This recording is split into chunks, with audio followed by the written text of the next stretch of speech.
amiről igazából nem is tudom, hogy miről van, de nem... Remek példát! Na vegyük csak szemügyre! Mik is vannak?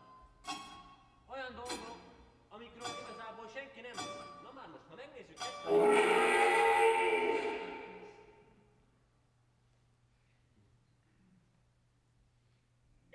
Ha megnézzük tüzetesen ezt a részét,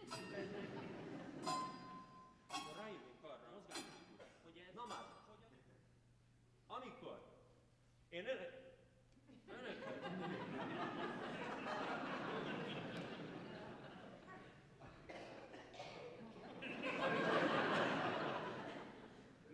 megnézzük az ujjaknak az összes kitérő részét, annak következtében megnézhetjük, hogy miként is reagál az